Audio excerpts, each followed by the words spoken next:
The smallest moments can have the biggest impact on a child's life. Take time to be a dad today.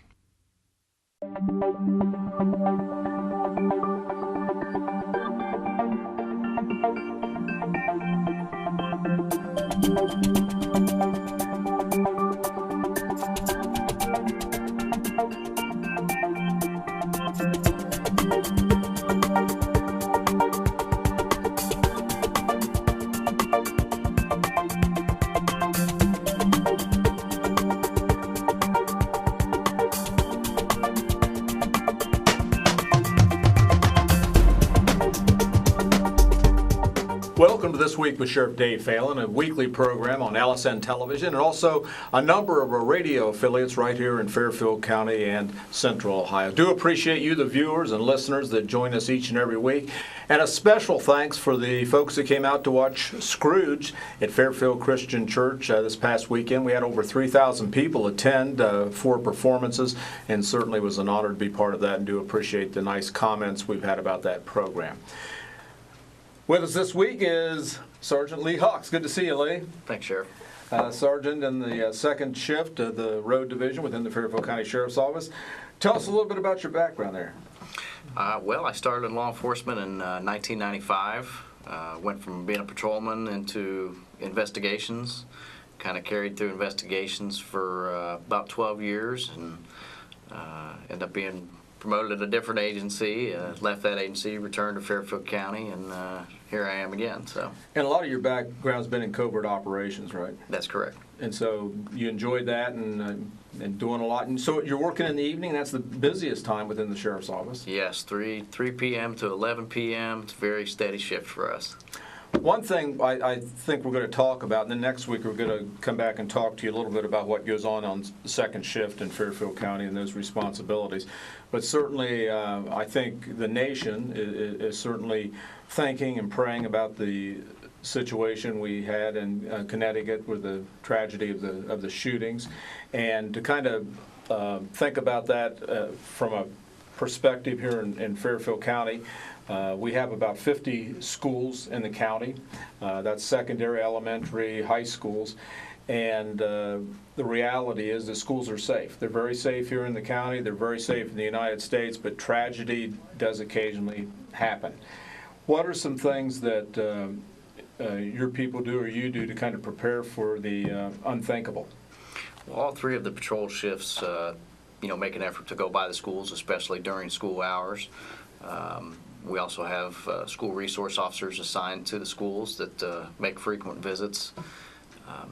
Probably the biggest thing is if we receive any type of intelligence information that's related to wrongdoing, we usually react pretty quickly about it.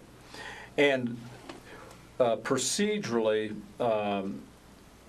how have things changed over the years, especially after Columbine, as the way first responders respond to these kind of situations? The Columbine incident historically changed the law enforcement response. The typical protocol was when you had an active shooter that you stood by, set up a perimeter around that location, and then waited for a tactical team. And that philosophy has since went to the wayside. With plenty of studies, the response to the active shooter nowadays is that the first 2 to 4 responding officers goes in after the shooter. Now, there is some preparation and some training for these kind of events, right? Absolutely. Of course, with our SWAT team here at the office, it's a regular scenario that we practice, either a workplace incident or a school incident, something we regularly practice. Now, when you think about a school situation, the mall, those type of things, you have typically areas where there's a lot of people. By and large, these people are mentally ill, and typically. And so I guess the other thing we would ask is law enforcement, if you have a family member, if you have a friend that is really concerned, if you're really concerned about some of their behavior, maybe you've seen a note, maybe many times, unfortunately, these people involved in these tragic events as the perpetrator, they've actually talk to a friend or relative about their intentions. Absolutely. All the social media, Facebook, Twitter, those types of things, you can see their behavior progress. And I think one of the biggest misnomers with law enforcement that people sometimes are afraid to call us is that we're there to arrest somebody. Right. And that's not always the case. You know, there's so many different resources that we can direct people to. The courts have more authority. We have mental health courts now that can direct people. It's not necessarily a jail sentence or prison sentence. It's making sure that somebody gets the appropriate help they need. In the last few days, I've gotten a number of emails, some telephone calls, and I think it's important for our viewers and listeners to understand that every school in Fairfield County has an emergency response plan in place. Now, they're a little bit different, and we're going to be working with some of the schools to kind of look at the best of the best and maybe to kind of look at the different plans here in the next weeks to come. But they all do have a plan that is in place. They also practice these things with the students, because the reality is something that happened in Colorado, that would have been very tough to prevent because this individual actually broke through the window. But most of the time, there's a procedure in place where people are stopped when they come in. Sometimes they have to be buzzed into the school. Sometimes they don't have those kind of systems just because of the age of the school. So typically, when a call like this would go out, what would the first responders do once they got to, say, a mall, a church, a school, whatever?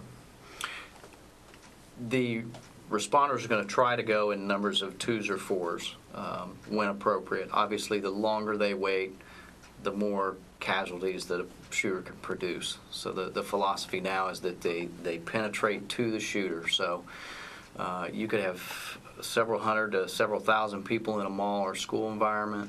The responders will go right past those people, probably order them down, make sure that they're okay, and they're going to keep moving to where they hear the violence. Okay.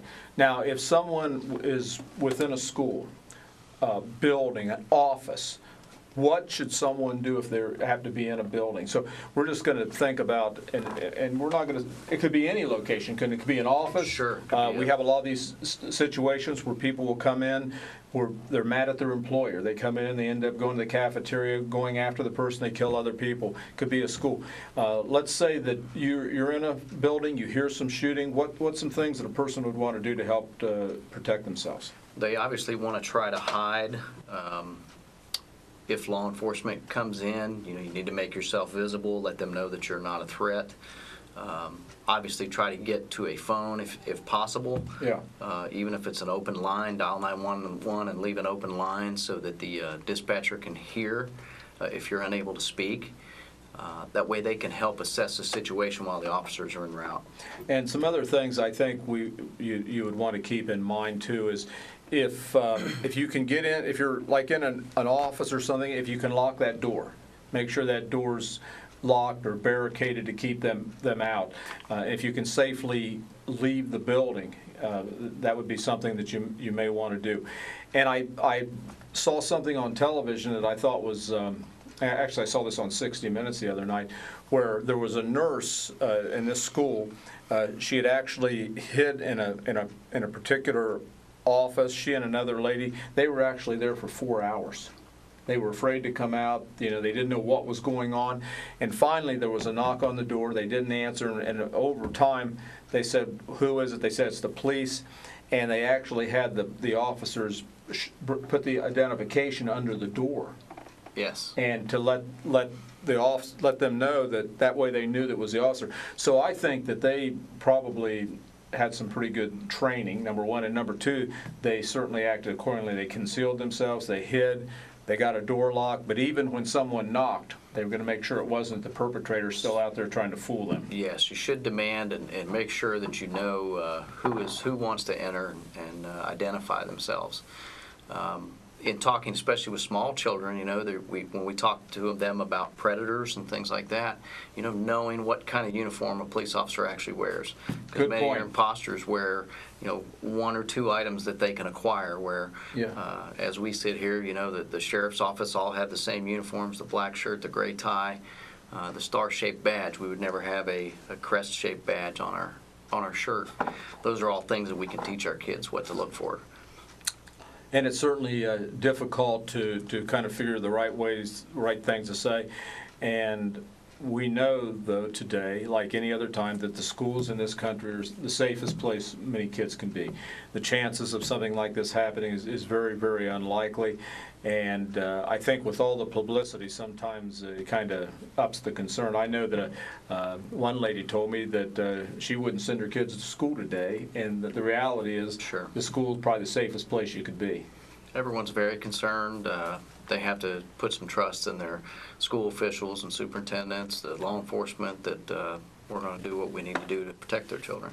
As we move forward as a community, as a country, do you see any changes that will take place as a result of this shooting, as far as tactical, as far as any additional training or anything like that, Lee? Speaking for the sheriff's office ourselves, and again, as a member of the SWAT team, we do train quite frequently for a school-related incident. Most recently, we went up with the Licking County SWAT team and partnered on a training day there. They invited us because we would typically respond with one another for mutual aid, and it went very successful. A couple years ago, in light of some of the other public shootings and incidents, we went through the chain of command and made this rapid response car that goes out on the street every night. And it is equipped, it's driven by one of the SWAT members. It's equipped with what we would need in one of those type of emergency situations. So it is one of the first cars on the scene. Basically deploys everything that the SWAT team would need if an incident occurred. One thing I think that's kind of unique in the sheriff's office, if you have like Columbus has a SWAT team that's designated a SWAT team. I mean, that's all they do. They're at a certain location. Where in the sheriff's office, because of our size, we have SWAT members that are assigned throughout the organization. I mean, we have detectives, we have people on each shift, we have all kind of different hours and assignments. Then they mobilize and come together. But the advantage is just about on every shift, there's someone on that shift that is trained in how to be a SWAT officer. So that is the level of expertise and training that's going to be responded to these scenes, and also that's going to be bringing the other officers along to kind of help, right? Correct. We would direct and control, and maybe officers that have not had that type of specialized training, we can show them what needs to be done. And how often does the SWAT team train? Once a month. Once a month, and that's for several for 8 hours. 8 hours? Yes. Okay. And now how long have you been part of the SWAT team? 6 years. 6 years?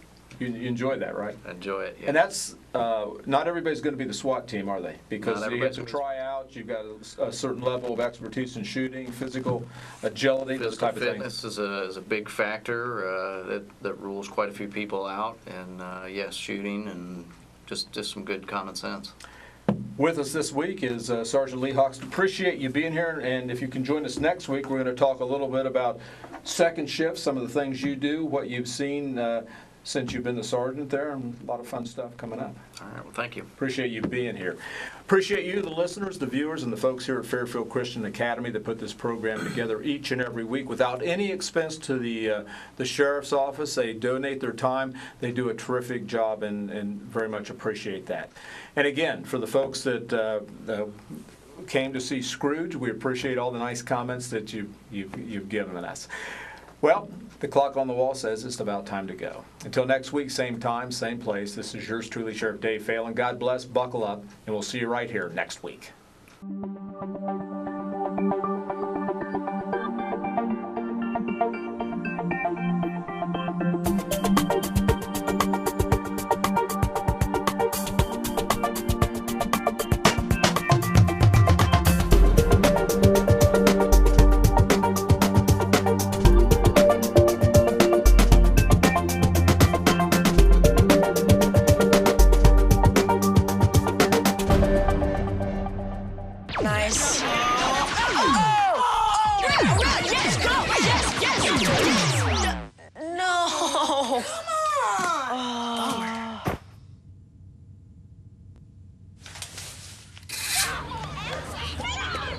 Oops. Yeah, sure. Let's go. Moms everywhere are finding ways to keep kids active and healthy. Works every time. Get ideas, get involved, get going at letsmove.gov.